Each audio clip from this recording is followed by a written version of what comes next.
తెలంగాణ రాష్ట్ర రాజకీయాలు రోజు రోజుకు వేడెక్కుతా ఉన్నాయి. ఒకవైపు ఏమో గతంలో మీరు ఏవైతే కేసీఆర్ కావచ్చు, కేటీఆర్, హరీష్ రావు అక్రమాలు చేస్తూ ఉన్నారు, తెలంగాణ సంపదను అంతా దోచుకుంటా ఉన్నారు, ప్రాజెక్టుల పేరిట ఆ సంపదను కూడగట్టుకుంటా ఉన్నారని మీరు గతంలో చెప్పారు. అప్పుడేమో మీ మాటలను సరే కొన్ని ప్రతిపక్షాలు పట్టించుకున్నప్పటికీ ప్రభుత్వంలో ఉన్న వాళ్ళు మౌనం పాటిస్తారు. ఇప్పుడు స్వయంగా కేసీఆర్ కుమార్తె కల్వకుంట్ల కవిత గతంలో మీరు ఏవైతే చెప్పారో అవి ఇప్పుడు ఆమె చెప్తా ఉంది. ఆమె నోటి నుండి అమరవీరుల నాగం చేసిరు, ఉద్యమకారుల నాగం చేసిరు, ప్రాజెక్టుల పేరిట దోసుక తిన్నారని చెప్పి చెప్తా ఉన్నారు. ఎట్లా చూసారన్నా కల్వకుంట్ల కవిత మాటలు?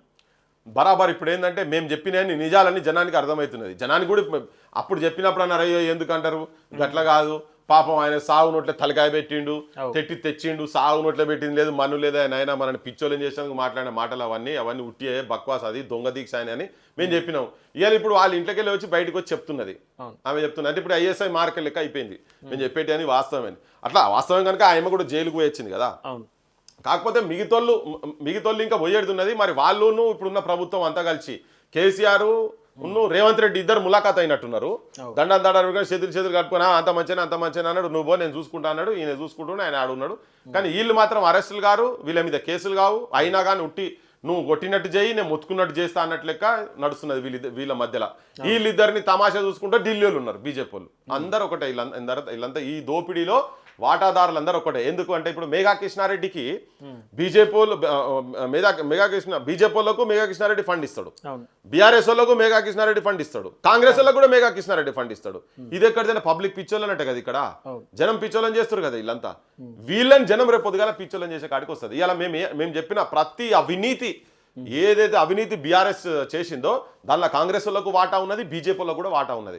ఇప్పుడు మోడీ కూడా వచ్చి 1,00,000 కోట్లు ఏటీఎం అని చెప్పిండు, కాళేశ్వరం ఏటీఎం అని చెప్పి మోడీ చెప్పిండు, అమిత్ షా చెప్పిండు కదా. మరి అన్నప్పుడు ఇలా ఇన్ని రోజులు అవుతుంది కదా, వాళ్ళ మీద ఏం యాక్షన్ ఎందుకు లేదు? యాక్షన్ ఉంటే నేను నమ్ముతారు ఎవడన్నా. మళ్ళీ ఇంకొకటి ఇక్కడ ఏంది, ఎవరైతే కాంట్రాక్టర్లు ఉన్నారో ఆ కాంట్రాక్టర్ దగ్గరనే నీకు కూడా పైసలు వచ్చినాయి, అంతే కదా. అంటే మీరు అందరూ ఒకటే, పబ్లిక్ ని చూసే చేస్తారు. ఇప్పుడు ఎవరు రాహుల్ గాంధీ కూడా చెప్పిండు, మరి ఏడా రాహుల్ గాంధీ నువ్వు కూడా చెప్తావు కదా, మరి యాక్షన్ ఎందుకు జరుగుతలేదు? ఇలా ఇదంతా వీళ్ళన్నీ ఈ బోగస్ మాటలతోటి తెలంగాణను ప్రజలను నాశనం పట్టిస్తారు. అందుకే ఒక ప్రత్యామ్నాయం కావాలి. ఇలా మేము చెప్పిన ఎండార్స్ అవుతున్నది. ఇప్పుడు అదే ఇంట్లోకి వెళ్ళి బయటకు వచ్చి ఇప్పుడు పాపం ఆమె చెప్తా ఉన్నది, ఆమె కూడా చెప్తున్నది అయినాయి ఇవైనా అవైనా అని చెప్తున్నారు. అసెంబ్లీని అందరు దేవాలయంగా చూస్తారు, తెలంగాణ భవిష్యత్తు అంతా అక్కడ నిర్మాణం అవుతా అని చెప్పి భావిస్తూ ఉంటారు. అట్లాంటి అసెంబ్లీనే బైకట్ చేసి గెలిపించిన ప్రజల సమస్యలు పట్టించుకోకపోవడం, ఇవన్నీ పక్కన పెట్టి వాళ్ళు కేవలం బీఆర్ఎస్ భవన్కి అంకితం అవుతా ఉన్నారు బీఆర్ఎస్ ఎమ్మెల్యేలు. అవి వాటిపైన అంటే ఏం చెప్పదలుచుకున్నారు? వీళ్ళు వాళ్ళంతా ఒకటే. ఇప్పుడు వాళ్ళు కావాలంటే అక్కడనే మాట్లాడవచ్చు కదా, అక్కడనే మాట్లాడవచ్చు. ఒక్కటేందంటే దొంగతనం ఎక్కువ రోజులు ఆగదు. ఇప్పుడు రేవంత్ రెడ్డి రాకముందు రేవంత్ రెడ్డిని అందరు నమ్మిరు, మన బొట్టలో కూడా నమ్మినాం. సరే కాంగ్రెస్ వస్తుంది ఏదో కూర్చుంటారు, వీళ్ళ మీద ఏమైనా యాక్షన్ తీసుకుంటుందని. నా బొట్టనైతే ఆయన ముంగట్నే చెప్పిన, నువ్వు రేపు పొద్దుగాల వీళ్ళ అవినీతిని బయట పెట్టి వీళ్ళను జైళ్ళలో పెట్టి బొక్కల వారేస్తేనే నమ్ముతారని. అప్పటిదాకా నమ్మబలికిండు. 2 బెడ్రూమ్ రెడీ అయి ఉన్నది, నీ చిప్ప రెడీ అయి ఉన్నది, నీ బెడ్ రెడీ అయి ఉన్నది అని చెప్పిండు కదా జైళ్ళల్లో. కేసీఆర్ కుటుంబం ముందు జైల్లో పెడతా అని. కానీ ఇప్పుడు మధ్య ఫామ్ హౌసే అయిపోయింది, ఇంకేది ఫామ్ హౌస్లో ఉండే, అది కూడా జైలు లెక్కనైనా ఇంకేమున్నది అని చెప్పని మాట్లాడుతుంది. ఇలా దాని చుట్టూ వాళ్ళు కూడా గదే పోలీసు వాళ్ళు, జైల్లో కూడా గదే పోలీసు వాళ్ళు అని చెప్తున్నాడు. మరి రేపు పొద్దుగా జైలు ఉన్న వాళ్ళు అందరూ కూడా గట్టిన ఫామ్ హౌస్లో పెట్టు మరిగా ఉన్నోళ్ళందరినీ. అవి కూడా అంతే కదా, ఆ చుట్టూ కూడా గదే పోలీసు వాళ్ళు ఉన్నారు కదా. ఇంకేంది శిక్ష భగవంతుడు ఇస్తానని మాట్లాడుతుంది, నేను వేదాంతం మాట్లాడుతుండు. అంటే ఈ వేదాంతాల వెనుక పైసలు లావాదేవీలు, కేసీఆర్ సంపాదించిన పైసలకు రేవంత్ రెడ్డి కూడా వాటా పోయిందని జనం నమ్ముతున్నారు.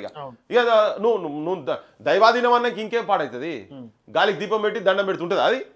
సో గట్లనే ఇప్పుడు ఈయన అన్ని కథలు చెప్తున్నాడు. ఈయన వీళ్ళందరూ ఒకటే అనేది జనం కూడా చాలా క్లియర్గా మెసేజ్ పోయింది. అందుకనే వీళ్ళు అసెంబ్లీలో మాట్లాడినా బయట మాట్లాడినా ఏం మాట్లాడినా ఇప్పుడు అమ్మాయి మొత్తం తోలు తీసుడే అనే మొత్తం ఇక తోలు ఉడవీకుడు అని, బిడ్డ నువ్వు తోలు ఉడవిక్తావా అని లాగులో తొండలేసుకొడతాను ఆయనే చెప్పబట్టే. ఈ జనం మొత్తము ఈ తోలు ఉడవీకుడును తొండలేసుకుంటుడు కాడనే ఉన్నది ఇదంతా చర్చ అంతా. అసలు ఈ రెండింటి మధ్యలో అసలు చర్చ చేస్తలేరు అనేది జనానికి కూడా పోతున్నది కదా. ఆ రోజు ఉంటుంది కావచ్చు, కానీ మీడియాలలో అక్కడిక్కడ ఎక్కడ చూసినా కానీ వీటి మీదే నువ్వు ఆ భాష ఎట్లా మాట్లాడుతావు, నువ్వు ఈ భాష ఎట్లా మాట్లాడుతావు, ఇదంతా డ్రామా వీళ్ళు చేసేటి అన్ని. నిజంగా రేవంత్ రెడ్డికి నిజాయితీ ఉండదు అంటే ఇప్పటికే బొక్కలలో పోవాలి వీళ్ళంతా. టెలిఫోన్ స్కామ్ ఎంత ఘోరమైన స్కామ్, అది సంసారాలు నాశనం పట్టించారు మొత్తం ఎక్కడిదక్కడ. ఘోరం, అది ఎంత అన్యాయము. జనాన్ని బజార్లకు తీసుకొచ్చిండ్రు, ఆడబిడ్డల జీవితాలను నాశనం పట్టించారు. ఎంతో మంది దగ్గర పైసలు వసూలు చేశారు. అటువంటి చేసి 2 ఏళ్ళు అవుతున్నది ప్రభుత్వానికి వచ్చి వాటాలు తీసుకొని నోరు మూసుకొని కూర్చున్నారు. సరైన ఆధారాల కోసం వెయిట్ చేస్తా ఉన్నాం. ఎన్ని రోజులు ఆరాధనల కోసం వెయిట్ చేస్తారు నాయన అర్థమైతలేదు. ఇంకెన్ని రోజులు హరీష్ రావు పైన సుప్రీంకోర్టు అట్లా కాదు, కాళేశ్వరం అయితే మొత్తం పెట్టిరు కదా, దానికి ఒక కమిషన్లు పెట్టి కథ పెట్టి అదంతా మొత్తం కింద గునిగింది, జనం చూడని చూసిరు. అవినీతి జరిగేది ఉంటే అది మంచిగానే ఉంటుండే. తర్వాత ఎన్నిటి మీద ఒక్క రెండింటి మీద పెట్టిరు దాన్ని అంతా. లక్ష్మీ పంపుల కాడికి వెళ్ళి మొదలైంది దీని కథ అంతా మొత్తం, ఈ అవినీతి భాగవతం అంతా. అంతా వీళ్ళందరూ వాటాదారులు.